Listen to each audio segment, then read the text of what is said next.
घोषणा पत्र पर छिड़ा घमासान। पीएम मोदी ने यूपी के सहारनपुर में कांग्रेस पर बोला हमला। कांग्रेस के घोषणा पत्र को बताया मुस्लिम लीग की छाप।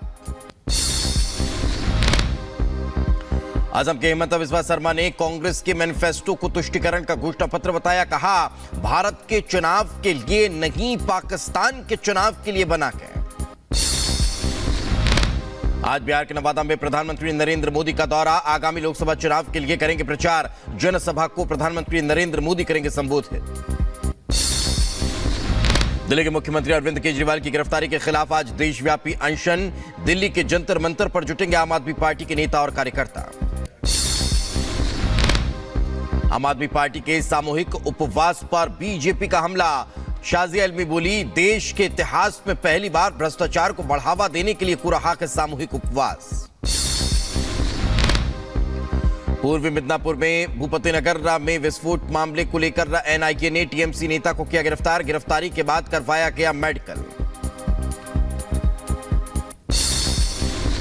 दिल्ली और हरियाणा में बच्चा चोरी के गिरोह का सीबीआई ने किया भंडाफोड़। गिरोह के 7 सदस्यों को सीबीआई ने गिरफ्तार किया। बेंगलुरु में सांड ने स्कूटी सवार को मारी टक्कर। ट्रक के सामने जा पहुंचा युवक तो देख ड्राइवर ने लगाया ब्रेक। बाल बाल बचा युवक। यूपी के बाराबंकी में दर्दनाक हादसा। नदी में नहाते वक्त पानी में डूबे 5 बच्चे। 2 का शव निकाला गया, 3 अब भी लापता।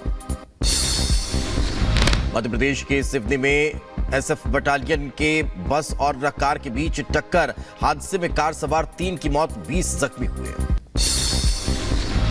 उत्तर प्रदेश के आगरा में बर्फ फैक्ट्री में हुआ अमोनिया गैस का रिसाव। कर्मचारियों में मची अफरा तफरी। आंखों में जलन और सांस लेने में हुई परेशानी। उत्तर प्रदेश के रायबरेली में तेज रफ्तार का कहर। बेकाबू कार ने बाइक और गाड़ियों को मारी टक्कर। हादसे में कई लोग जख्मी हुए।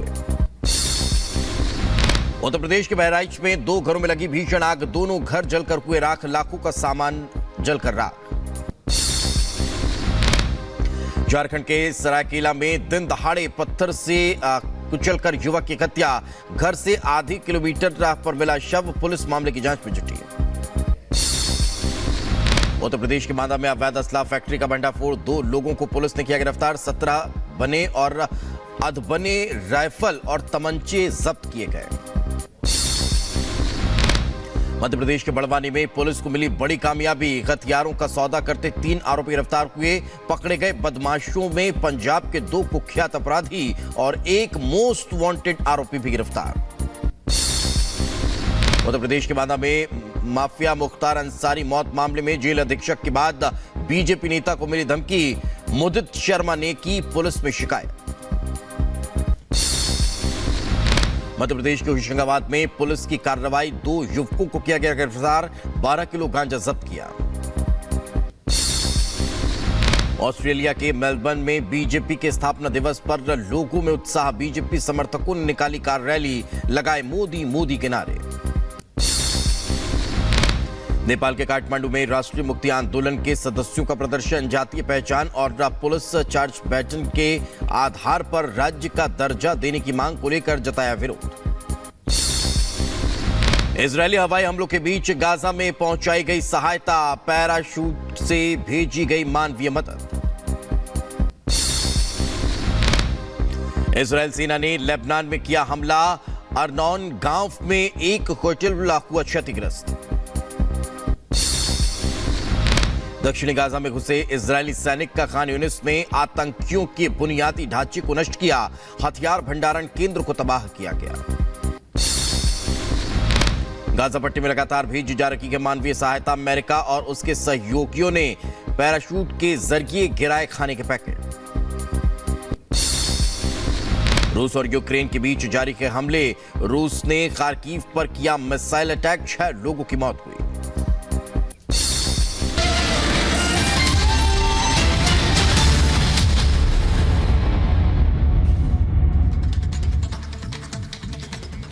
और चलिए अब खबरें विस्तार से देखते हैं। बात कर लेते हैं बीजेपी सांसद लॉकेट चटर्जी की, जिन्होंने बड़ा आप लोग आरोप लगाया। क्या है, टीएमसी के गुंडों ने कार पर हमला किया, उनका कहना क्या है। बांसबेरिया में मेरी कार पर हमला हुआ क्या? लॉकेट चटर्जी कह रही हैं टीएमसी के गुंडों ने पूजा करने से रोका क्या?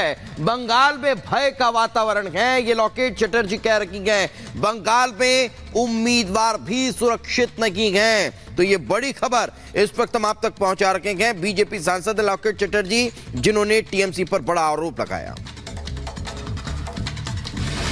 पश्चिम बंगाल की हुगली लोकसभा सीट से भाजपा के उम्मीदवार लॉकेट चटर्जी ने शनिवार को तृणमूल कांग्रेस समर्थकों पर अपनी कार पर हमला करने का आरोप लगाया। लॉकेट चटर्जी ने हमले का एक वीडियो भी साझा किया, जिसमें भीड़ में मौजूद कुछ लोग उनकी कार पर हमला करते हुए दिखाई दे रहे हैं। लॉकेट चटर्जी ने बताया कि शाम को हम लोग अपना चुनाव प्रचार कर रहे थे। करीब 9:30 बजे एक काली पूजा समारोह में भाग लेने गई थी। वहाँ पर बहुत सारी महिलाएं भी थी जो हम लोगों के साथ पूजा कर रही थी। पूजा के बाद मैं अपनी कार पर बैठकर अपने अगले कार्यक्रम के लिए जाने लगी, तभी वहाँ भीड़ इकट्ठा हो गई और कुछ लोग लंबे लंबे डंडे के साथ काले झंडे लेकर विरोध करने लगे। ये लोग उनकी कार में घुसने की कोशिश कर रहे थे। কিছু লোক একটা বড় বাঁশ 3-4টে বাঁশের উপরে একটা ছোট কালো পতাকার মতন লাগানো এবং তারা আসছে এবং উল্টোপাল্টা অসভ্য ভাষায় গালাগালি দিচ্ছে। लॉकेट चटर्जी ने टीएमसी पर हमला करने का आरोप लगाते हुए कहा कि वो टीएमसी के भ्रष्टाचार को उजागर कर रही हैं, इसलिए उन पर हमला किया गया। Bureau report, Republic Bharat.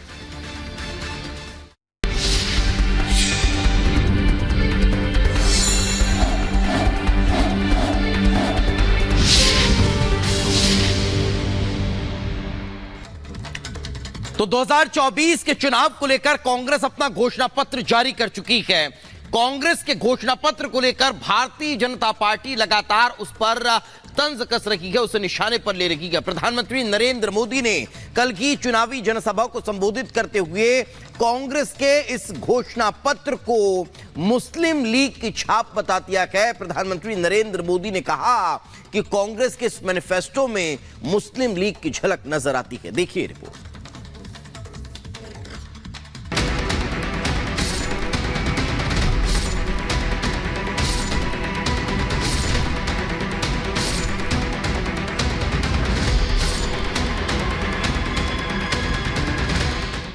Congress के घोषणा पत्र ने लोकसभा चुनाव में बीजेपी को एक और संजीवनी दे दी है। ऐसी संजीवनी जो बीजेपी के 400 पार नारे को चिरंजीव बना रहा है और कांग्रेस को और पीछे धकेल रहा है।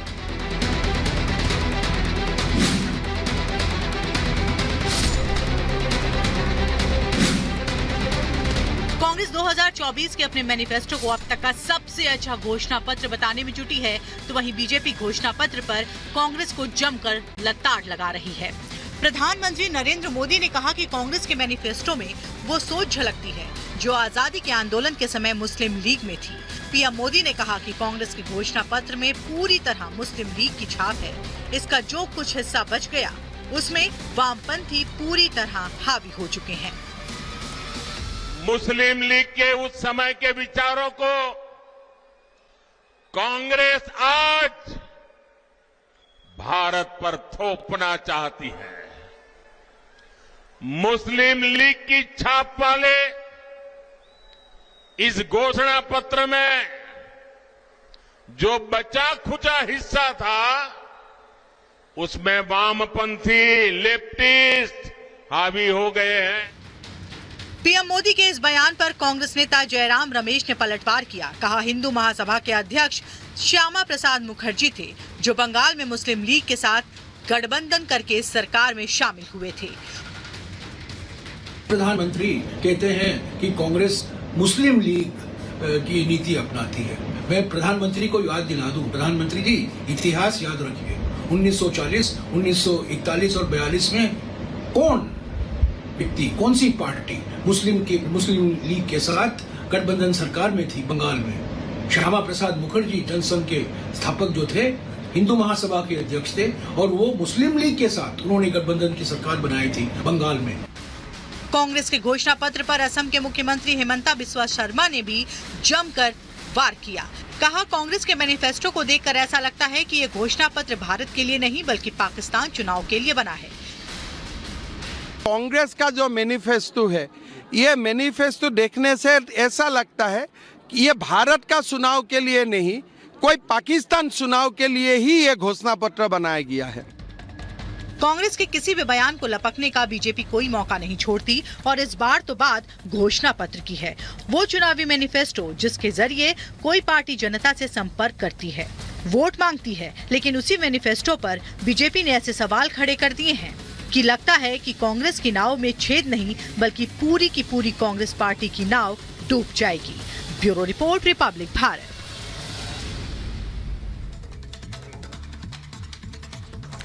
आगे बढ़ते हैं। माफिया मुख्तार अंसारी की मौत के बाद सपा अध्यक्ष अखिलेश यादव आज उनके गृह क्षेत्र पहुंचने वाले हैं। देखिए रिपोर्ट। सपा प्रमुख अखिलेश यादव आज माफिया मुख्तार अंसारी के घर जाकर देंगे श्रद्धांजलि। माफिया मुख्तार अंसारी की मौत के बाद शोक जताने वालों का तांता लगा हुआ है। सूत्रों की माने तो अखिलेश मुख्तार की कब्र पर जाकर फूल भी चढ़ा सकते हैं। अखिलेश यादव ने मुख्तार अंसारी की मौत के बाद सरकार पर निशाना भी साधा था और सुप्रीम कोर्ट के जज से जांच की मांग की थी। मुख्तार अंसारी की 28 मार्च को बांदा जेल में हार्ट अटैक के बाद मेडिकल कॉलेज में मौत हो गई थी। मुख्तार के परिजनों ने जहर देकर मारने का आरोप लगाया है। मुख्तार अंसारी के भाई सांसद अफजाल अंसारी को समाजवादी पार्टी ने गाजीपुर से अपना प्रत्याशी बनाया है। इससे पहले भी अखिलेश यादव ने फोन पर अफजाल अंसारी और उनके परिजनों से बात की थी। अखिलेश से पहले यादव परिवार के धर्मेंद्र यादव भी मुख्तार के घर और उसकी कब्र पर गए थे। चुनावी माहौल में आ रहे सपा प्रमुख के दौरे के दौरान बड़ी संख्या में कार्यकर्ताओं की भी भारी भीड़ आ सकती है। ऐसे में प्रशासन और पुलिस की चुनौती बढ़ गई है। Bureau report, Republic Bharat.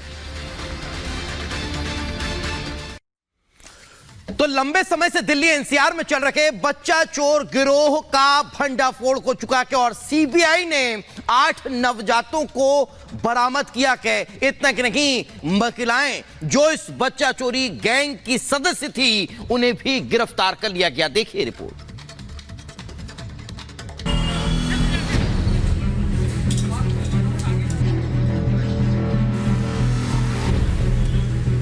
बच्चा चोरी गैंग का पर्दाफाश। दिल्ली एनसीआर वालों सावधान। अस्पतालों से चोरी 8 बच्चे रेस्क्यू। राजधानी में मचा हड़कंप। सीबीआई का ताबड़तोड़ एक्शन। दिल्ली एनसीआर में सक्रिय शातिर बच्चा चोरी गैंग पकड़ा गया है। सीबीआई ने दिल्ली एनसीआर में एक्टिव मानव तस्करी गिरोह पर स्ट्राइक की है। शुक्रवार और शनिवार को सीबीआई ने ताबड़तोड़ छापेमारी की, जिसके बाद सीबीआई को मौके से चुराए गए 8 नवजात मिले, जिन्हें तुरंत रेस्क्यू किया गया। चाइल्ड ट्रैफिकिंग मामले को लेकर सीबीआई की टीम ने शुक्रवार देर शाम दिल्ली की कई लोकेशन पर छापेमारी की, जहां से 7 से 8 नवजात बच्चों को रेस्क्यू किया गया और कुछ लोगों को गिरफ्तार भी किया गया है। इस वक्त हम एक लोकेशन पर मौजूद है जहां पे सीबीआई की टीम ने कल देर शाम दबिश दी थी। ये इलाका नॉर्थ वेस्ट जिला का केशवपुरम इलाका है और 4th फ्लोर के इसी फ्लैट से सीबीआई की टीम ने 2 नवजात बच्चों को रेस्क्यू किया है और एक महिला को गिरफ्तार किया है। दिल्ली एनसीआर में चाइल्ड ट्रैफिकिंग सिंडिकेट पर सीबीआई की यह सबसे बड़ी कार्रवाई है। दरअसल सीबीआई को पिछले काफी वक्त से दिल्ली के अस्पतालों से बच्चों के गायब होने की जानकारियां मिल रही थी। इसके बाद सीबीआई को बच्चों की खरीद फरोख्त की सूचना मिली और फिर सीबीआई एक्टिव हो गई।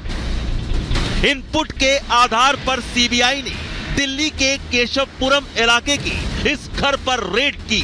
इसी घर से अकेले चुराए गए 3 बच्चों को बचाया गया, जिसमें 1.5 दिन और 15 दिन के 2 बच्चे और 1 महीने की बच्ची रेस्क्यू की गई।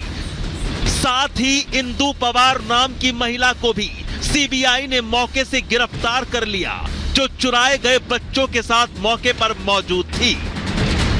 पंजाईबाग का पश्चिमी इलाका है और ये एक घर का 4th फ्लोर का फ्लैट है। यहाँ पे इंदु नाम की महिला रहती है अपने बच्चों के साथ। इंदु वो महिला है जो कि केशवपुर इलाके में नवजात बच्चे के साथ गाड़ी के अंदर मौजूद थी। सीबीआई को इनपुट मिला था। सीबीआई ने उस इनपुट के आधार पे केशवपुर में इलाके में गाड़ी में दबीज दी और गाड़ी से एक नवजात बच्चे और इंदु नाम की महिला को गिरफ्तार किया था। आपको बता दें कि बच्चा चोर गिरोह की तलाश में सीबीआई ने दिल्ली और हरियाणा में करीब 7 जगह पर छापेमारी की। तलाशी के दौरान सीबीआई ने 5.5 लाख रुपया कैश और कई फर्जी दस्तावेज बरामद किए। सीबीआई ने बच्चों की खरीद फरोख्त में सक्रिय 10 लोगों के खिलाफ आपराधिक केस दर्ज किया है। सीबीआई ने हरियाणा और दिल्ली से जिन बच्चा चोर गैंग के सदस्यों को गिरफ्तार किया है उनमें नीरज, इंदु पवार, असलम, पूजा कश्यप, रितु, अंजलि शामिल हैं। बताया जा रहा है कि मानव तस्करी करने वाले इस गैंग के लोग अस्पताल से नवजात बच्चों की चोरी करते थे। गिरफ्तार किए गए लोगों में अस्पताल के वार्ड बॉय भी